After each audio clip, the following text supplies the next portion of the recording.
Hey everyone, today I wanted to share about my blood clot story, which happened about 3 years ago in April of 2020. I wanted to share my story and the symptoms that presented for me, and then also share some of the other symptoms that can happen with blood clots. I want to raise awareness about this because blood clots can actually be deadly. So if you think that you have a blood clot, make sure that you go to the emergency room and get it checked out. So my blood clot story happened in April of 2020. For several days, I want to say somewhere between 4 and 7 days, I'd been having kind of like mild cramping in one of my calves, and that wasn't completely unusual for me because I'd been a runner. I also like regularly went on walks, and I had like a history of muscle cramps in the past anyways, so that wasn't really anything new to me. What was new and what started happening was that I started to get a little bit of swelling in my right hand and in my right foot. And I also started to notice that like back behind my knee, I could feel that it seemed warmer than usual. And also at the base of my calf, where like my ankle and my heel meet my calf, the veins were like popping out. And like it was more like bluish in that area than usual. And so I had started to do research on blood clots because I had had kind of like these weird, I don't really know how to describe it other than like a blood clot feeling, like kind of like a veiny pain that I would get like on and off when I was younger. And they just kind of resolved on their own. This time it wasn't resolving on its own. So that's kind of what pointed me in the blood clot direction. So I started reading other people's stories about blood clots and decided that I was going to go to the ER just to have it checked out. When I got there, the first doctor that I saw, I explained my symptoms and he was really great with listening. He did a physical exam, like looked at my leg where I was having symptoms, and he was like, we're gonna like screen for this and make sure that it's not a blood clot. And he said, but it's probably not a blood clot.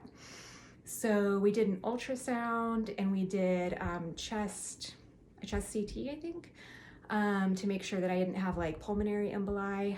And when he came back into the room, he had his head bowed and he was like, so you have 2 blood clots in your leg. And I was just completely in shock. Like I was about to pass out because I was so like shocked. Like for one, I had already been through some like part of my diagnosis journey where I was constantly thinking that I was having like multiple sclerosis or like, you know, these other conditions because of my symptoms before I got my Ehlers-Danlos diagnosis. So I was used to being wrong a lot. So it, one, shocked me that this time I was actually right in this case. And then two, the fact that I had 2 blood clots in my leg, and knowing what I knew about blood clots, that they could break off and go to your lungs, like that was terrifying. So I was just like, I was already on like the stretcher. So I just like laid down, put my legs, like bent my legs up and just was, you know, trying to not pass out at that point. But yeah, so that was my blood clot experience. I was put on Eliquis for about 1.5 years after that. I was given conflicting advice about when to actually stop the blood clots, or I'm sorry, to stop the Eliquis, which is a blood thinner.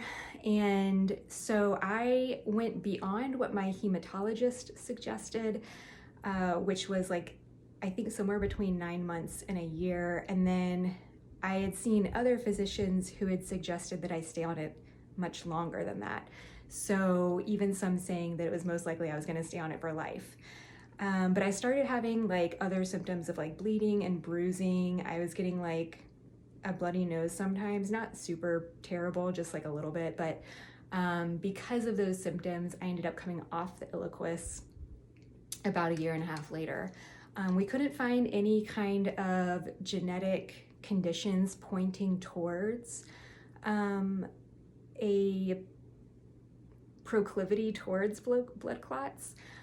I also was not on birth control at the time, and I had not been traveling. So we pretty much labeled it as like, what do you call that? Unprovoked blood clots. That's what it's called. Unprovoked blood clots.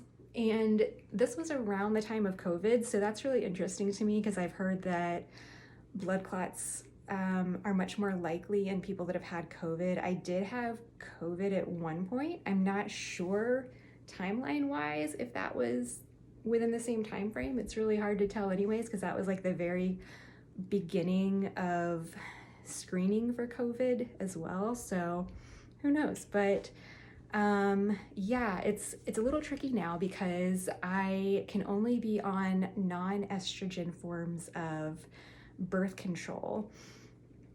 And I also, like, if I were to get pregnant, then I would need to be taking daily injections of a medication called Lovenox to make sure that I don't get blood clots when pregnant. So those are kind of fun little tidbits that that come along with the package. So anyways, I want to read off some of the other possible blood clot symptoms that you can experience. And I'm gonna take this straight from the Mayo Clinic website, just so that, you know, like, I'm not a doctor, so I want you to be hearing it straight from experts in the area. So I'm gonna read from those. So symptoms of deep vein thrombosis. So that's a blood clot. Usually it happens in the legs, but it doesn't have to happen in the legs. It can happen in other areas as well. But some of the symptoms can be leg swelling, leg pain, cramping, or soreness that often starts in the calf, which I experienced. Change in skin color on the leg, such as red or purple, depending to the color of your skin. And there can be a feeling of warmth on the affected leg, which I also experienced.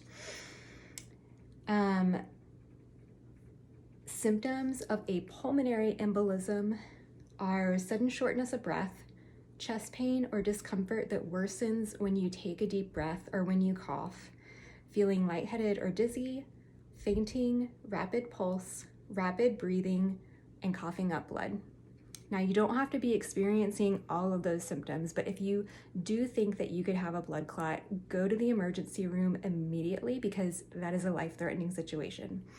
So that is my PSA on blood clots.